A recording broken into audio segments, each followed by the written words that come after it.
So this is where we're going to paint some waves, and this will be a follow on to this background, which will be about here somewhere. There'll be a link there somewhere. But now we're going to start painting all the waves.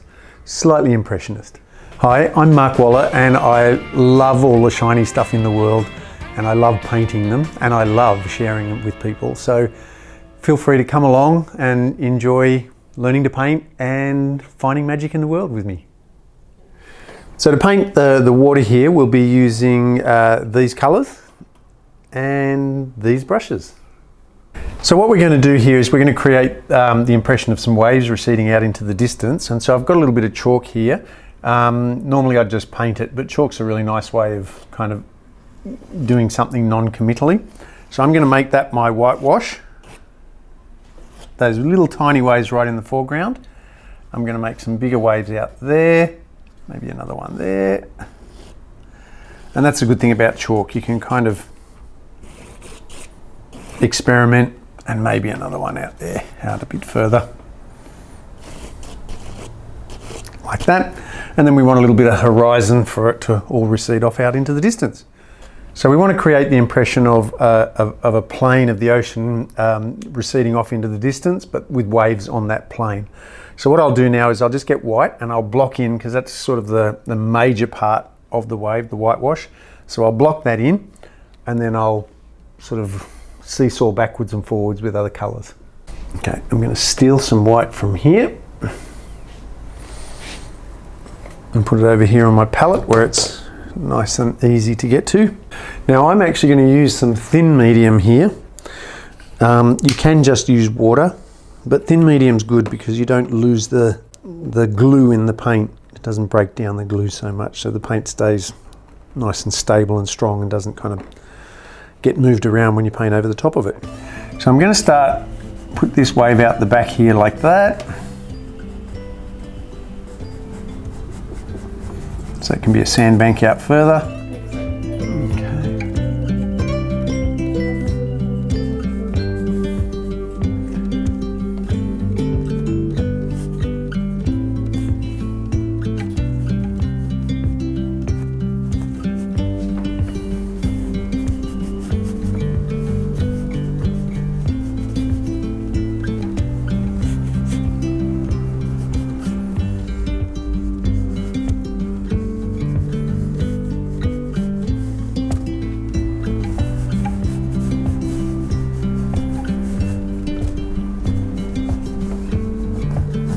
And this is all just, you know, setting up the framework. I might make that whitewash a little bit bigger out the back there in a minute. And now I'll, whoops.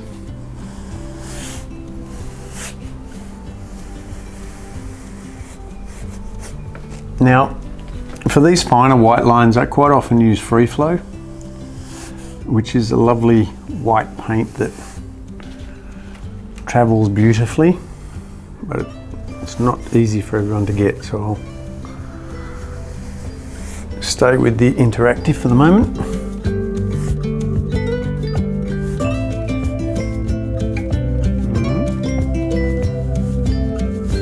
So what I'm doing here is I'm basically establishing all the lines of waves coming in, and this area here is very kind of wet sand. So it'll be reflecting the sky, but it'll also be reflecting the waves on it and possibly any clouds that I might put up there. So I'm just leaving that for the moment. And I want this, I kind of like the idea of maybe it being low tide and that large expanse. That one's probably come down a bit far, but a large expanse of kind of shiny wet sand. It's kind of mesmerizing, I reckon that. And if you watch closely on here, you'll see the waves, the reflections of the waves and the wet sand here.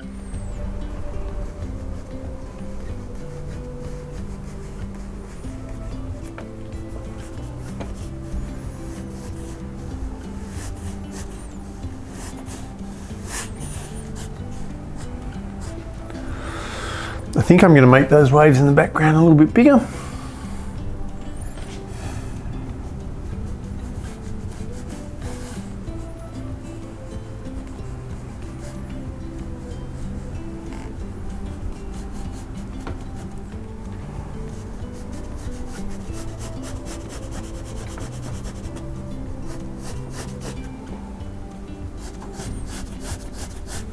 So while I've got this white on my brush, I'm actually going to start, as I mentioned before, getting some of these reflections in. I'm actually going to very dry brush down here in the wet sand, start suggesting the reflections of the whitewash and possibly the clouds and things like that, if there are any clouds. And little tip, if we go dry brush down and wet brush across, and that goes great for creating the impression of that lovely wet sand.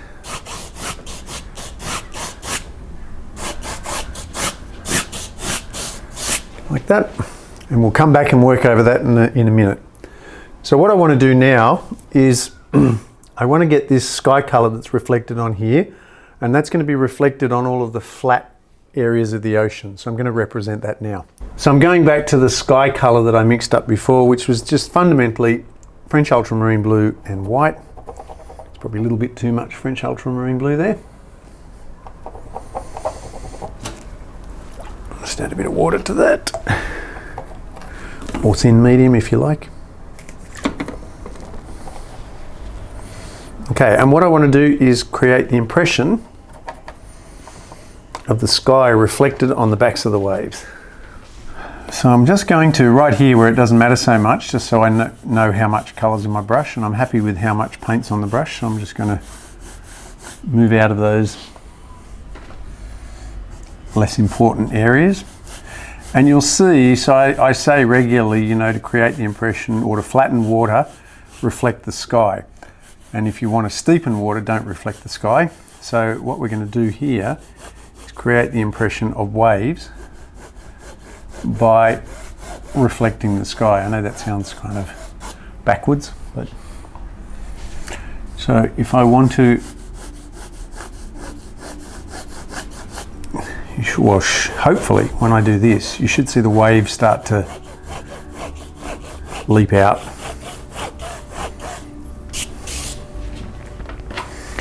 And it should be starting to create the impression of little planes of flat areas in between the waves.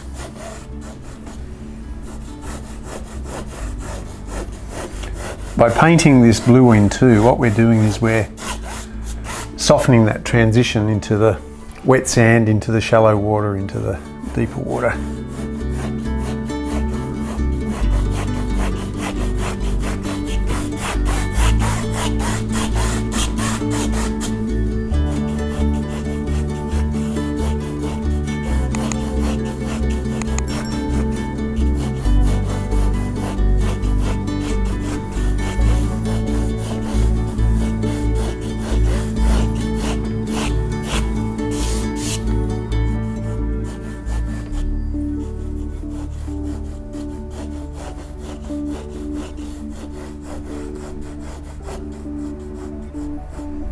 So what I'm doing here is I wanted to suggest that there's a couple of waves further out the back. It's really important that you don't make these gaps between the waves too big or too small. There's a bit of a knack to that. Probably a bit hard to go into too much here, but if you can see here, where I've reflected the sky, there's flat areas, and where I haven't, there's the illusion of swell. So hopefully we only have to suggest it, we don't have to actually spell it all out completely. I can just soften that a bit. One thing I will do is just along that horizon line there, just run a bit of that reflected sky colour just to soften that transition. And as we all know, the world's round, so we will just soften that and create the illusion of the horizon dropping away like that. So now it's a matter of coming in and putting some shadows underneath the waves and then re-establishing the highlights. This part that we've done here is really just roughing in, really, and you can sort of take this as far as you want, or leave it quite loose and impressionist if you like. Because it will have a lot of foliage and stuff in there, you don't have to take too much time with the waves. Before I get onto the shadows in the wave, what I will do is I'll just, and I'm not doing this for any other reason other than it's fun, I'm just going to put flashes of colour in the face of the wave to create the illusion of clarity of water. And I'm only doing this because I'm a small child and I really like doing it. So I'm using some of this shallow watercolour for that. So I'm just going to mix up a little bit again of that mixture. It's still a little bit wet there. So I'm going to add a little bit more white to that.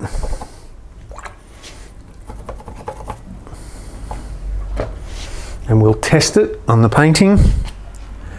So I'm just going to run a little bit of this through the face of this wave, and hopefully it'll look as though we can see through the face of the wave into the sand underneath, and create the impression of that water being transparent. Do the same thing there.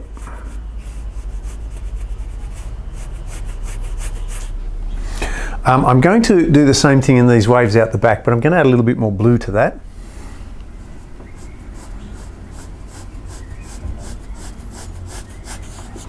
So this blue hopefully creates the impression that it's slightly deeper water out there. So now I'm just going to repeat that same process in the waves in closer by adding more white and more cadmium yellow light. Remembering that the cadmium yellow light I use to represent what's under the water generally, and keep the cadmium yellow medium for things above the water generally. So same thing on that little wave there, just a little bit of highlight. I'm going to put a bit there too, and a bit there where that wave's steepest.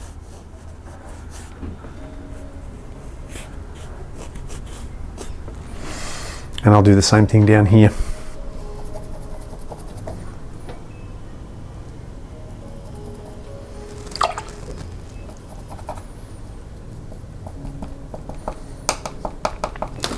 You'll be surprised how intense you can make that colour, and it still won't look out of place. I'm just going to put a flash of that across there, a bit there. So this is going to show up anywhere where you can see through the face of a wave, maybe a bit there, and anywhere where there's a wave steep. So I apologise, I forgot to put out burnt umber, but we only need the tiniest little bit of it anyway, so that's my excuse. So what we're going to do now is just get a little bit of neat burnt umber, and we're going to paint something that I find super interesting. That's actually got a bit of blue in it, so I'll try again. That's better. So what I'm going to do is, with this burnt umber, run a little shadow, because waves cast a shadow. I'm going to run a little shadow at the base of every wave like that. Here.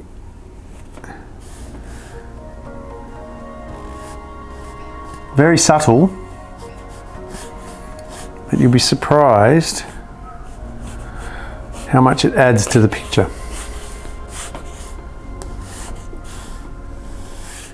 So I'm just getting a little bit more burnt umber here, a little bit of Pthalo Blue and some white, because I really want to get this lovely kind of suggestion, and I need sort of a browny, bluey grey kind of colour, because I want to create the impression of shadows in the whitewash. That could be a little bit darker. I actually quite often paint it a little bit darker than I think I need to, and then go over it a few times to drown the darkness of it.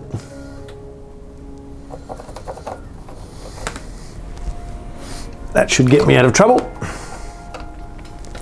And again, I need the paint to be fairly runny, and you'll notice I'm using a softer brush too, so that I can draw out lines like that. Okay.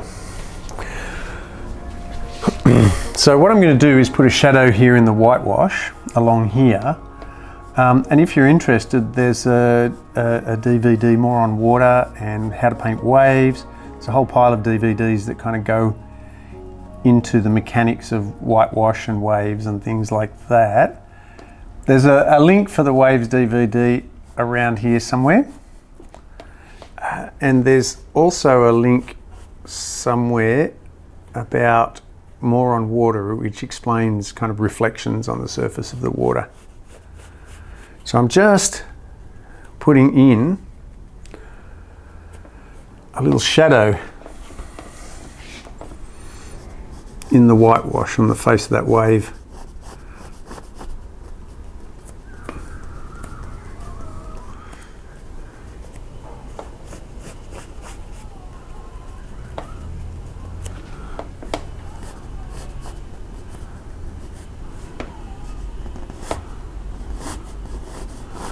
Just very soft, dry, not dry, but tiny little bit of paint on it. Just under that little subtle bit of whitewash there.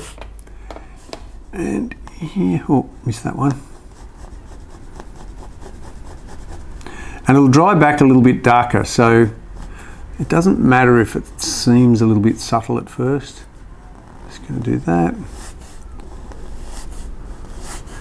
And you know, it doesn't hurt to just drag one across here and there.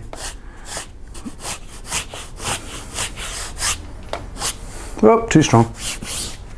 So I'm stealing a bit of that whitewash colour there that I used before, putting it there like that. But this time I've added a pile of white to it, and I'm going to add a little bit of French Ultramarine just to warm it up a bit, and a little bit of that thin medium. That looks about right to me. So what I'm doing is I'm creating the impression of there being volume in the whitewash, and I'm doing that by doing an incremental shift in colour and tone. So this colour, it's not pure white, but it represents some of the more subtle shadows in whitewash. So we'll put that in now, and I try and do a minimum of a 3-step transition. So hopefully that should have a bit of shape to it now. And same thing here, we'll soften it up.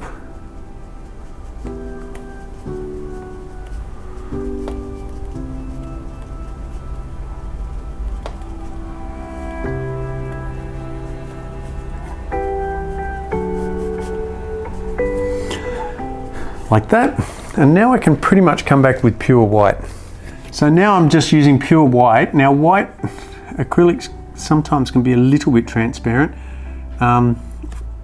Interactive's pretty good, got to be honest, but free flow is even better. So sometimes you can use free flow for this, and quite often I do.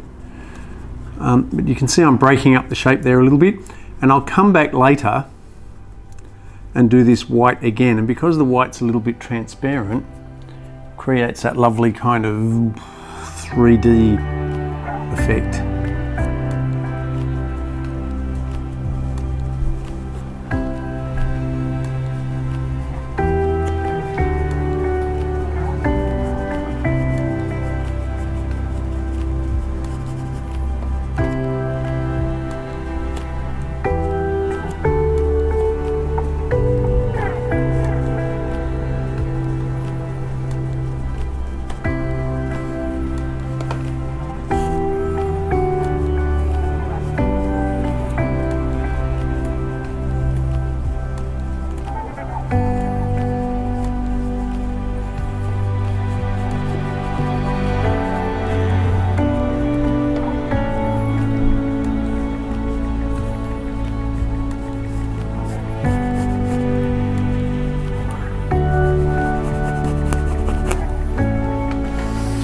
All right, that'll do us for the moment. I'll come back when that's dry and re-establish that again.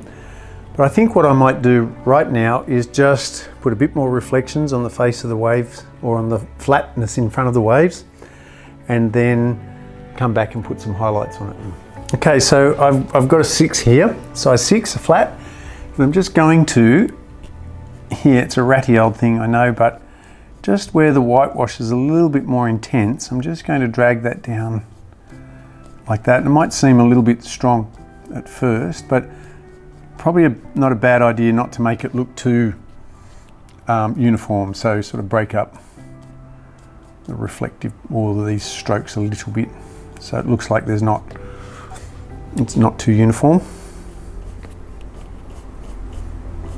So for example, make it a bit tight there and then leave a gap, and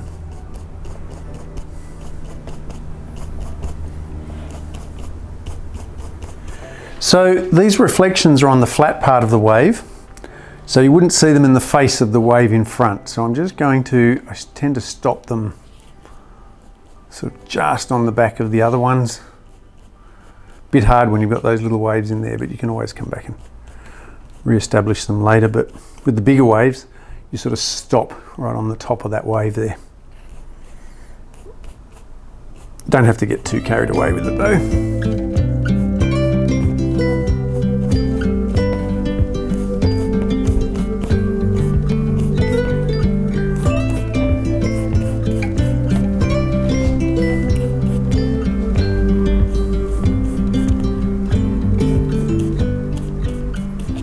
When you, as your brush dries out too a little bit, you can push a bit harder, come down here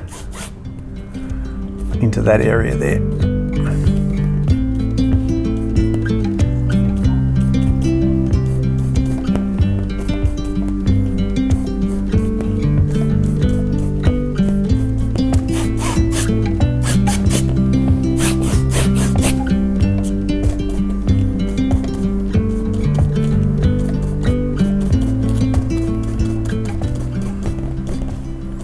You'll find as the paint diminishes on your brush too, you'll start pushing a little bit harder into the surface.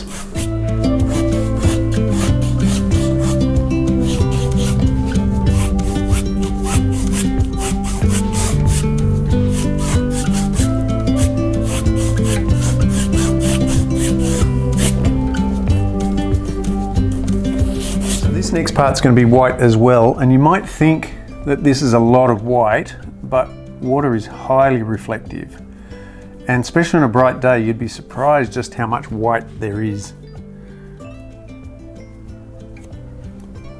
And I might even come back later, bump this up again. Sometimes the transparency of acrylics can be really useful, because you can kind of mix up the brush strokes and you've still got, you can still see through it and see the layers underneath, which creates more volume. I'm just going to strengthen up the tops. So we really want the top of the wave to be quite strong, because that's where the sun's hitting it the most. Like that. Now as the paint diminishes off my brush, what I'm actually going to do is on the back of that wave there, like that, just do that, and I'm going to drag the brush across like that, because this, dragging the brush across like that, kind of creates those flat planes that the light's reflecting, or that the whitewash is reflecting onto.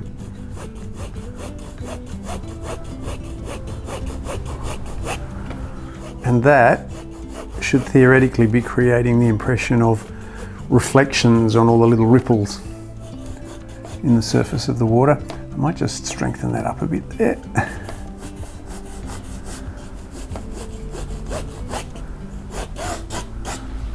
And now I'm going to strengthen the highlights and the whitewash on that wave.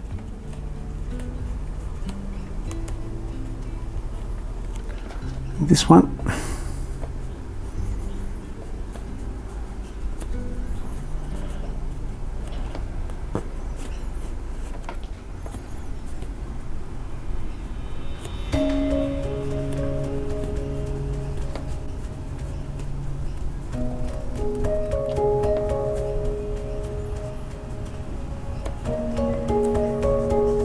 Hopefully that'll be starting to get a little bit more volume and shape and make a bit more sense now.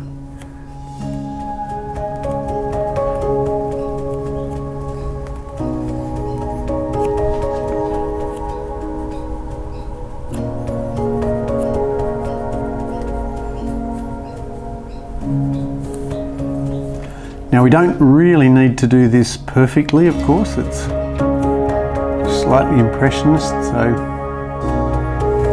don't lose sleep over it.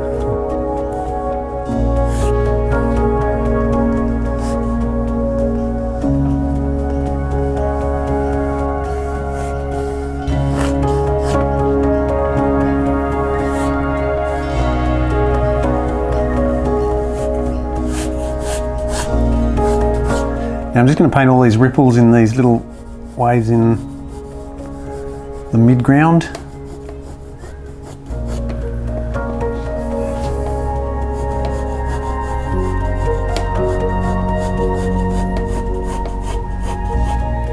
So again, I'm using the white because that's the reflection of the wave behind it on the little ripples in front of the wave, and that sort of creates that lovely sort of sense of movement and planes, and flattens it out, but just don't do it too much that you lose that all of that lovely turquoise underneath. Just a little bit over here.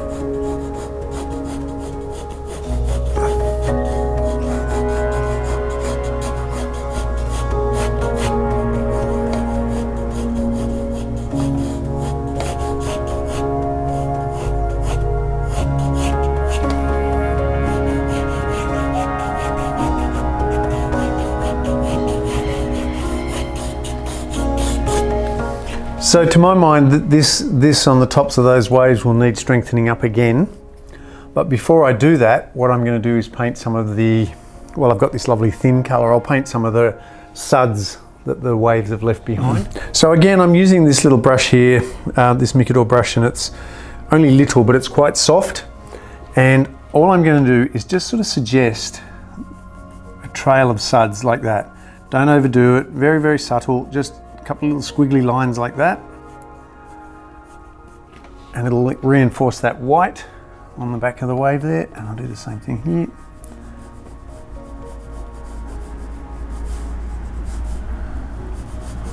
And here.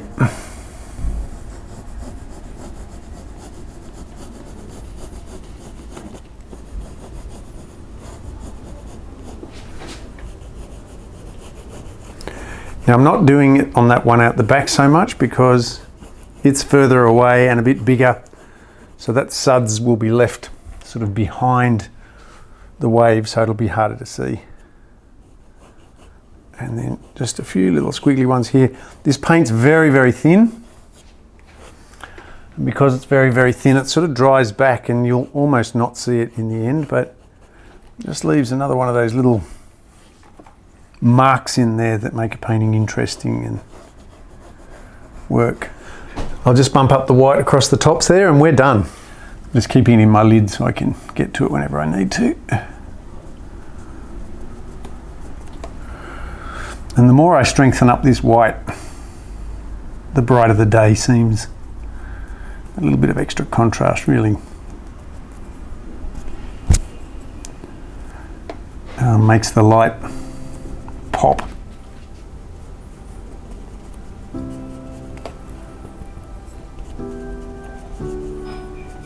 So a couple of things to remember with whitewash is that generally whitewash won't go much higher than the face of the wave unless it's an incredibly big and powerful wave. So always try and keep, so there's the wave there like that. The whitewash doesn't get much higher than that. But also too, this shape here will determine the wave. So sometimes the waves break like that, a little bit more hollow, and see how by I'm doing this, it makes it faster, makes the wave look as though it's breaking it faster by flattening that. Or this one, for example, I can turn this wave into a gently breaking wave by doing that and just reflecting that there. So now it doesn't look as though it's so hollow. So one of the things, always try and keep the bottom of your whitewash fairly flat, because water is quite flat. So the wave is always going to be sitting on relatively flat water. And we can accentuate that a little bit again, because water is quite reflective. The white at the base of that wave is going to be very strong because it's going to be reflecting the sky, or reflecting the wave, I should say. And by reflecting the wave like that, we're emphasizing the flatness of the water and sharpening up that edge across the front. So this is a little bit mechanical. You've just got to keep coming back and strengthening up that white. But the fact that you're repeating it a few times means that marks overlap one another and it ends up being more natural. Okay, so that's pretty much it so far. If you're one of our workshop participants, you need to do this and bring this to the workshop. And if you're not, somewhere around here there'll be a link to something that you can put over the top of it to make a lovely little coastal painting.